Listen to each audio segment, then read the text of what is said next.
Të nderuar televizionistë, përshëndetje. Unë jam Flutur Rakasa dhe do të jemi bashkë në këtë edicion informativ këtu në Drita Televizion. Ju njohim me zhvillimet e ditës. Në Komisionin e Ekonomisë, Ministria e Shëndetësisë sqaroi se drafti për barazinë gjinore nuk devijon nga koncepti tradicional burrë dhe grua. Opozita ngriti shqetësime për përdorimin e termit përkatësie shumëfish, duke pretenduar se ai hap rrugë për interpretimet e reja gjinore. Zëvendës së ministrja Denada Seferi theksoi se projektligji ka të bëjë vetëm me garantimin e trajtimit të barabartë dhe jo me përcaktimin e gjinive. Ministria e Shëndetësisë ka hedhur poshtë pretendimet se përmes draftit të ri për barazinë gjinore po tentohet të devijohet nga përkufizimi tradicional burrë dhe grua. Në një seancë dëgjimore në Komisionin e Ekonomisë, debatet përqendruan te përdorimi i termit përkatësie shumëfisht në nenin që përcakton subjektet e mbrojtura nga diskriminimi. A nuk mendoni ju që duke mos e përmendur në mënyrë eksplicite të qartë thelbin gjinor, atë që shoqëria njeh vetëm dy gjini, mashkull e femër, sipas përcaktimit që në lindje kjo lini një port të hapur apo port të shqyer drejt njohjes së gjinive, dhjetra gjinive apo ndryshimit të tyre fenomene mund t'i quajmë edhe degenerative sot në botë. Në përgjigje, zëvendës Ministria e Shëndetësisë Denada Seferi sqaroi se projektligji nuk përcakton gjini, por ka si qëllim parandalimin e çdo forme diskriminimi gjinor.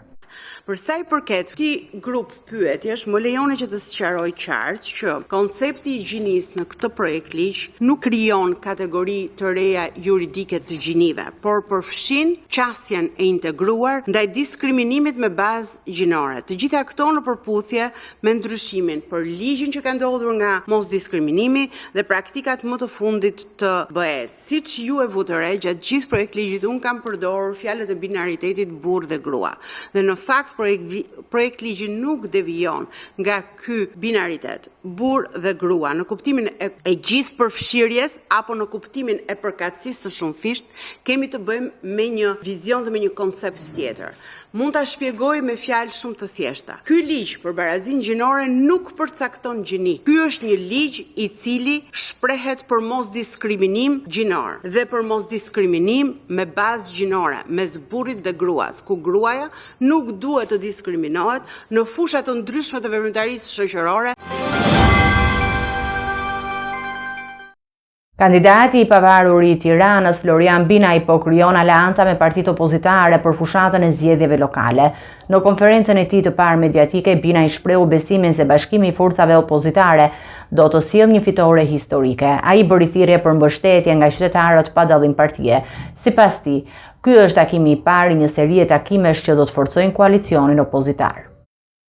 Ndaj burrit. Ndërkohë, Partia Socialiste ka propozuar 22 amendamente ndaj draftit fillestar të ministrisë, përfshirë ndryshimin në nenin 1, ku kërkohet që formulimi trajtimi barabartë pavarësisht përkatësisë gjinore të zëvendësohet me trajtim të barabartë mes grave dhe burrave. Qëllimi sipas shumicës është shmangja e çdo interpretimi që mund të lejohet hapësirës për përcaktime të tjera gjinore jashtë atyre tradicionale. Debati mbi formulimet ligjore pritet të vazhdojë edhe në seancat e ardhshme parlamentare, ndërsa drafti do të shtrohet diskutimeve të detajuara përpara miratimit përfundimtar.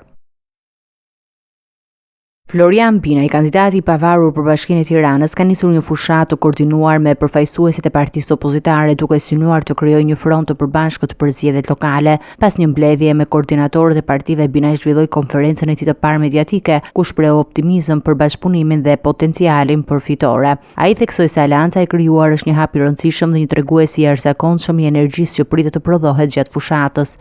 Dhe besoj është takimi i parë një seri takimesh që na pret në ditët në vijim, për të koordinuar edhe më mirë me njëri tjetrin. Ne jemi të gjithë së bashku dhe unë si kandidat i pavarur, pal mbështetjes gjitha partive të opozitës, i bëj thirrje gjithë qytetarëve që të na bashkohen pa dallim partie, pa dallime të tjera, sepse kjo është një çështje që i vlen shumë të gjithë qytetarëve. Jemi duke punuar me një ekip jo partiak që brenda një kohë të dur, sepse gjërat për të bërë mirë duan kohën e tyre, të dalim dhe të tregojmë këtë program për gjithë qytetarët. Nuk kam folur me zotin Berisha, por dhe kam thënë që në daljet në terren në fushat do jem pa përfaqësimin e kryetarëve, por absolutisht jam i gatshëm të takoj çdo kryetar të partive të opozitës. Binaj argumentoi se koha e bashkimit është e domosdoshme për të sfiduar mazhorantën aktuale dhe për të siguruar një përfaqësim më efektiv për qytetarët e Tiranës. Sipas tij, bashkimi i opozitës jo vetëm që forcon strategjinë elektorale, por dërgon edhe një mesazh të qartë mbi unitetin dhe mobilizimin e qytetarëve në favor të ndryshimit politik.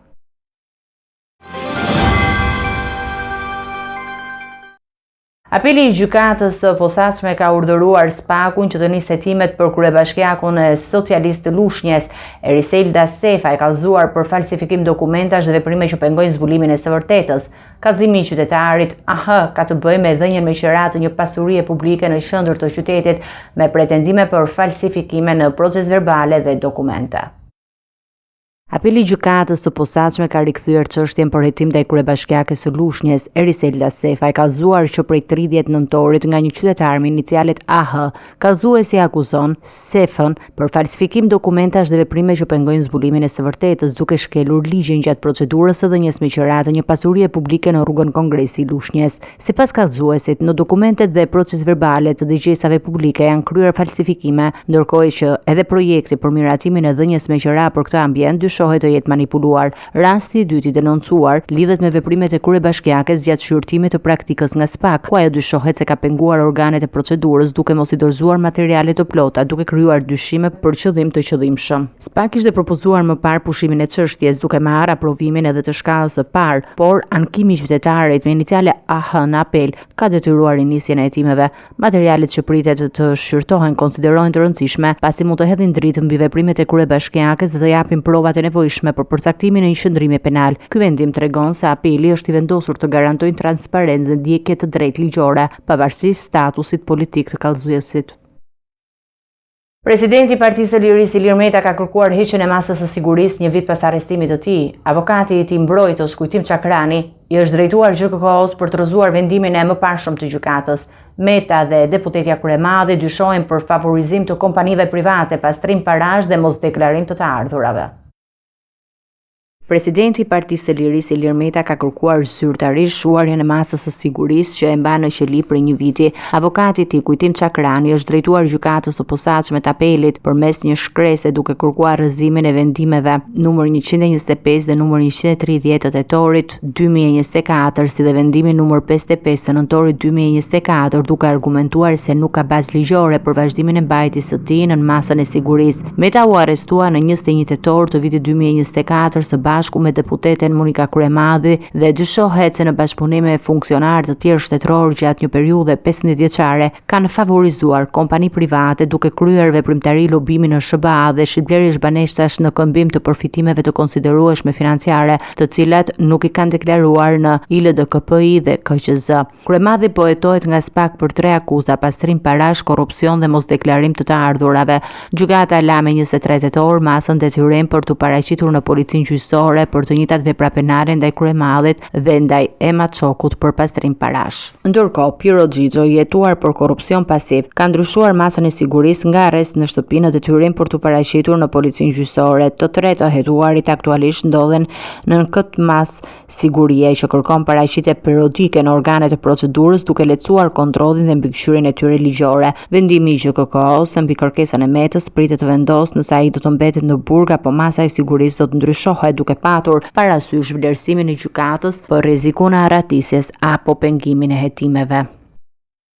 Arrestimi e avokatit Ulian Bariami pas kundërshtimit të provave të prokurorit në një seancë gjyqësore në Elbasan ka shkaktuar reagime të forta brenda komunitetit të avokatëve.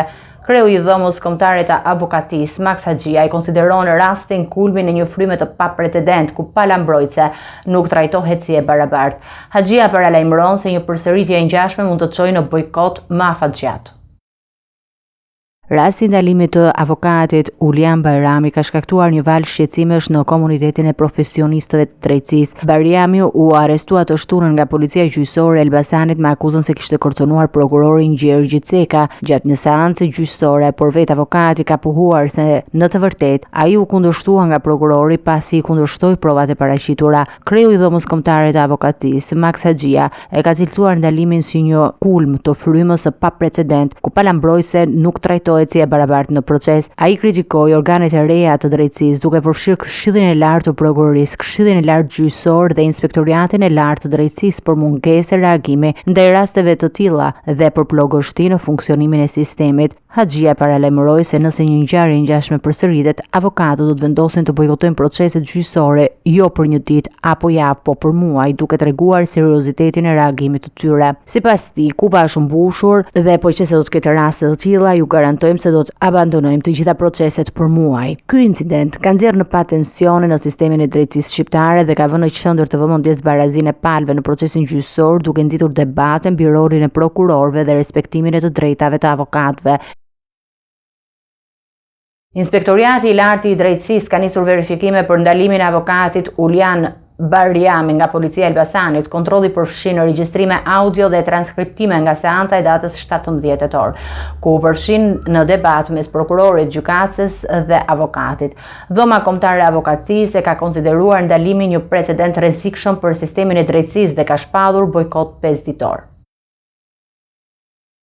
Inspektoriati i Lartë i Drejtësisë ka nisur një hetim me iniciativë pas ndalimit të avokatit Ulian Barjami nga Policia e Elbasanit, një rast që ka ngjallur reagime të forta në komunitetin e avokatëve dhe opinioneve publike lidhur me respektimin e të drejtave të profesionit. Të hënën, inspektorët e ILD-s janë paraqitur në gjykatën e Elbasanit, ku kanë siguruar një kopje të regjistrimit audio të seancës së datës 17 tetor, si dhe transkriptimin e debatit mes prokurorit, gjykatës dhe avokatit. Këto dokumente do të shërbejnë për të vlerësuar nëse ndalimi i Barjamit është bërë në përputhje me ligjin dhe procedurat e drejtësisë. Ndërhyrja e inspektoriatit dhe Këshillit të Lartë të Prokurorisë u kërkoi gjithashtu nga Dhoma Kombëtare e Avokacisë, e cila e ka konsideruar arrestimin një precedent flagrant dhe të rrezikshëm për sistemin e drejtësisë shqiptare. Si pasojë, Dhoma shpalli bojkot 5 ditor, një formë proteste që synon të tërheqë vëmendjen mbi frymën e përgjithshme brenda sistemit të drejtësisë, e cila sipas tyre po e çon vendin drejt një republike prokurorësh. Edhe pas lirimit të avokatit nga prokuroria, Dhoma e Avokacisë njoftoi se bojkoti mbetet në fuqi, duke theksuar se nuk lidhet vetëm me këtë rast të veçantë, por përbën një shenjë paralajmëruese mbi nevojën dhe mbrojtjen e pavarësisë së avokatëve dhe respektimin e të drejtave të tyre në të gjithë procedurat gjyqësore. Hetimet e inspektoriatit do të vlerësojnë nëse ndalimi i Bajramit përbën shkelje ligjore dhe do të sugjerojnë masa për garantimin e funksionimit të drejtësisë sipas standardeve të vendosura. Ky rast shërben gjithashtu si një test për institucionet ligjzbatuese në lidhje me trajtimin e avokatëve dhe respektimin e profesionit të tyre në procesin gjyqësor.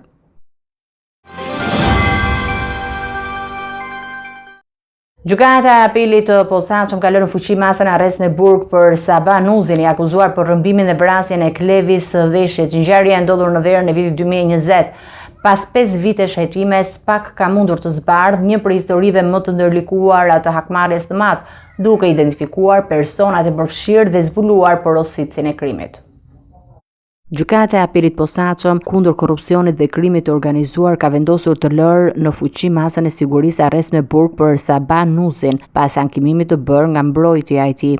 Ai u arrestua në muajin shtator me urdhër të SPAK në kuadër të hetimeve për zbardhjen e vrasjes së 24 vjeçarit Klevis Dheshi, i cili ishte rrëmbyer në gusht të vitit 2020 në qendër të qytetit të Burrelit dhe më pas u ekzekutua. Sipas hetimeve të prokurorisë së posaçme, Nuzin akuzohet si një nga personat që morën pjesë në rrëmbime të riut, ngjarje që u organizua me urdhër të shtetasit Aurel Hoxha. Ky fundi dyshohet të ketë qenë porositësi i krimit që lidhet me një zinxhir ngjarjesh të hakmarrjes ndërmjet dy fiseve të njohura nga zona e Matit. SPAK deklaron se provat e siguruara përfshin përgjigje të aplikacionit të komunikimit Sky ECC dhe kanë ndihmuar në zbulimin e dinamikës së plotë të ngjarjes dhe identifikimin e 3 personave të tjerë të përfshirë për të cilët janë lëshuar urdhra arresti. Ndërkohë, hetuesit theksojnë se provat e reja kanë qenë vendimtare për të lidhur ngjarjen në vitin 2020 me një konflikt të hershëm që e ka zanafillën në vrasjen e 25 vjeçarit Hakim Hoxha në Britaninë e Madhe në vitin 2012. Pas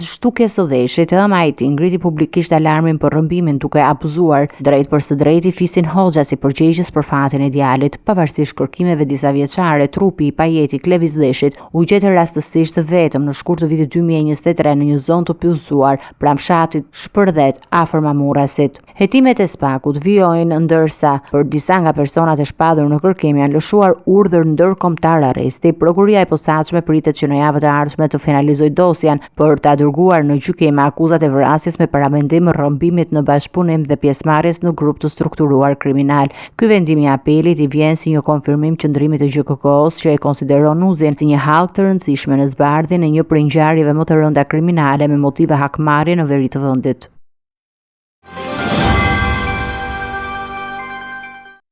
Ish kryeministri dhe lider historik i Partisë Socialiste Fatos Nano ndodhet në gjendje të rënduar shëndetësore në një spital privat në Tiranë.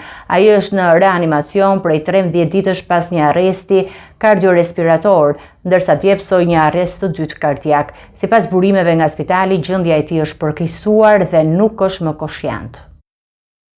Ish kryeministri dhe lideri historik i Partisë Socialiste Fatos Nano ndodhet në gjendje të rënduar shëndetësore në një spital privat në Tiranë. Ai është në reanimacion prej 13 ditësh pas një arresti kardiorespirator, ndërsa dje psoi një arrest të dytë kardiak. Sipas burimeve nga spitali, gjendja e tij është përkeqësuar dhe ai nuk është më koshient. Nano ka vuajtur prej kohësh nga një problem kronik respirator i njohur si SPOK. Fatos Nano është 73 vjeç, themeluesi dhe kreu i Partisë Socialiste të Shqipërisë. Është një nga figurat më të njohura të politikës shqiptare postkomuniste. Ai luajti një rol vendimtar në transformimin e ish Partisë së Punës në një forcë politike që u përball me pluralizmin dhe arriti të konsolidojë si një aktor me peshë në skenën politike të vendit. Nano ka shërbyer 4 herë si kryeministër i Shqipërisë dhe ka udhëhequr Partinë Socialiste nga 12 qershori 1991 deri në vitin 2005. Pas daljes nga drejtimi i Partisë Socialiste, ai tentoi të kandidojë për postin e kreut të shtetit, por iniciativa nuk u mbështet nga partia e drejtuar atëherë nga Edi Rama. Sipas mjekëve dhe burimeve nga spitali privat, Nano është përballur me probleme serioze të frymarrjes për shkak të SPOK-ut dhe ka pasur komplikacione kardiake që kanë rënduar gjendjen e tij. Aktualisht ai mbetet në kujdes intensiv mjekësor, ndërsa familja dhe miqtë e tij ndjekin nga afër zhvillimet.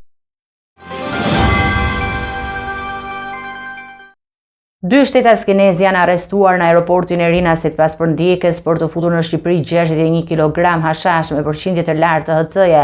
Operacioni i koduar Quality u realizua nga Policia e Tiranës, Njësia Kufitare e Rinasit dhe Drejtoria e Hetimit Doganor. Droga ishte ndarë në 120 pako, ishte nisur nga Bangkoku me tranzit në Dubai dhe destinacion final tregun shqiptar.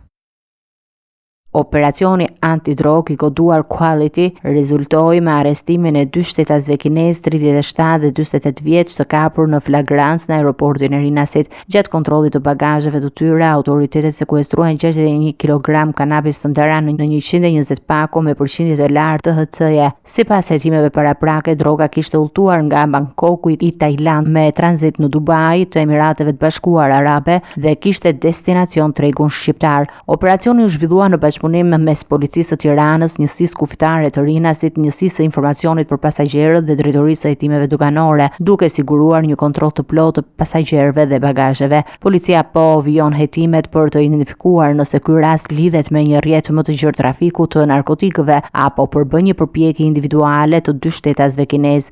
Ky nuk është rasti i parë i këtij viti në aeroportin e Rinasit. Më parë janë sekuestruar dhe 3 ngarkesa hashashi me origjinë nga Tajlanda, duke treguar për një tendencë të përsëritur të trafikut të drogës nga Azia drejt Shqipërisë. Hetimet e mëtejshme do të sqarojnë rrjetin dhe autorët e mundshme pas këtij operacioni.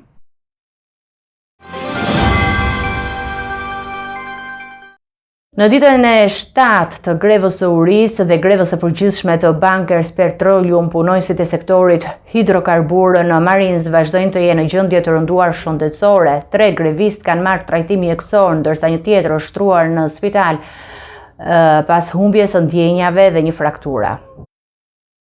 Grevistët e sektor hidrokarbur të Marinzës, të cilët prej 15 dhjetorit kanë nisur grevën e urisë dhe grevën e përgjithshme, po vazhdojnë të përballen me pasoja serioze shëndetësore. 3 prej tyre kanë marrë trajtim injeksione, ndërsa një punonjës është transportuar në spital pas ditën e djeshme pas humbjes së ndjenjave dhe lëndimit fizik që ka shkaktuar një frakturë në njërin krah. Ndërkohë, puset e fushës naftëmbajtëse mbahen nën kontroll nga nën kontraktor të kompanisë, të cilët përballen me volum pune të papërballueshëm dhe kushte të pasigurta. Grevistët theksojnë se kjo papërgjegjshmëri e kompanisë nuk mund të kthehet në barr për punojësit dhe vendburimin, duke shprehur vendosmërinë për të shkuar deri në fund të kauzës së tyre. Sindikalistët kërkojnë rritje pagash dhe përmirësimin e kushteve. Aktualisht paga mesatare e naftëtarëve është 60.000 lekë në muaj, ndërsa kërkojnë që ajo të rritet në 100.000 lekë. Greva zhvillohet në një kohë kur kompania Bankers Petroleum Albania po hetohet nga SPAK për dyshime se ka shkaktuar një dëm për 110 milion lekësh ndaj buxhetit të shtetit. Situata mbetet kritike ndërsa negociatat me kompaninë nuk kanë nisur dhe punonjësit janë të vendosur të vazhdojnë grevën deri në plotësimin e kërkesave të tyre.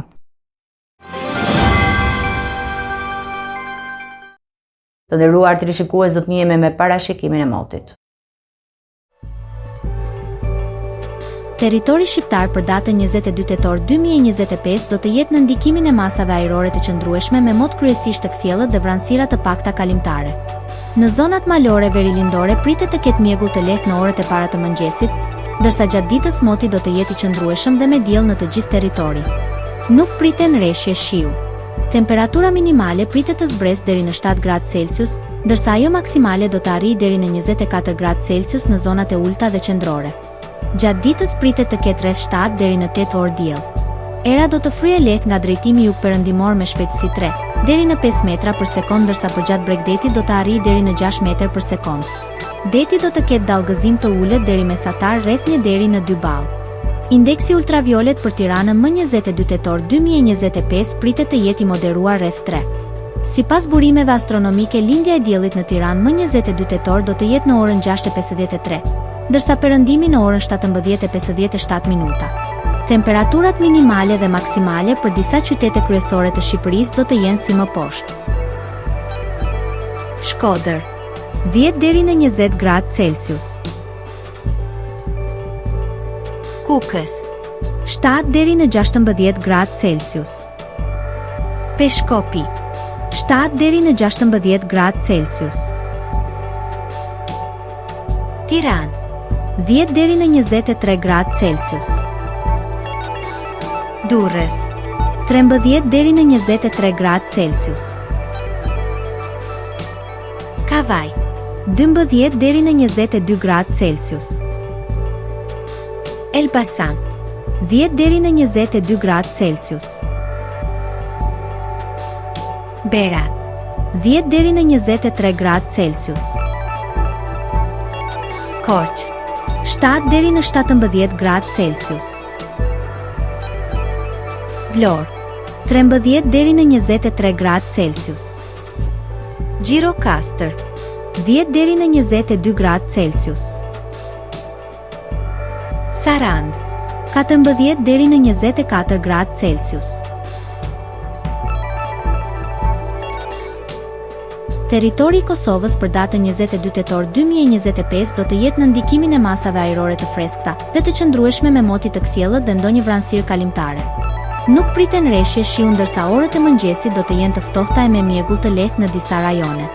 Temperatura minimale pritet të zbresë deri në 4 gradë Celsius, ndërsa ajo maksimale të arrijë deri në 16 gradë Celsius në qytetet kryesore. Era do të fryejë lehtë nga drejtimi verilindor me shpejtësi 2 deri në 4 metra për sekond. Indeksi ultraviolet për Prishtinën më 22 tetor 2025 pritet të jetë i ulët rreth 2. Sipas burimeve astronomike, lindja e diellit në Prishtinë më 22 tetor do të jetë në orën 6:50, ndërsa perëndimi në orën 17:50 minuta. Temperaturat minimale dhe maksimale për disa qytete kryesore të Kosovës do të jenë si më poshtë. Mitrovica, 4 deri në 14 gradë Celsius. Podujev, 4 deri në 14 gradë Celsius. Skënderaj, 4 deri në 14 gradë Celsius. Pej, 6 deri në 15 gradë Celsius. Prishtinë, 4 deri në 15 gradë Celsius. Gjakov, 5 deri në 15 gradë Celsius. Malishev, 5 deri në 14 gradë Celsius. Gjilan, 4 deri në 15 gradë Celsius. Ferizaj, 4 deri në 14 gradë Celsius. Kaçanik, 4 deri në 14 gradë Celsius. Suhare, 5 deri në 15 gradë Celsius. Prizren, 6 deri në 16 gradë Celsius. Ishte gjithçka e përgatitur në këtë edicion informativ. Për më shumë zhvillime dhe informacione, klikoni në faqen tonë zyrtare drita.tv. Mund të na ndiqni edhe në rrjetet tona sociale, Facebook, Instagram, YouTube, ku jemi në përditësime në çdo kohë. Vazhdoni të qëndroni në shoqërinë e televizionit të Drita, ndërkohë që bashkë takohemi në edicionin e ardhshëm.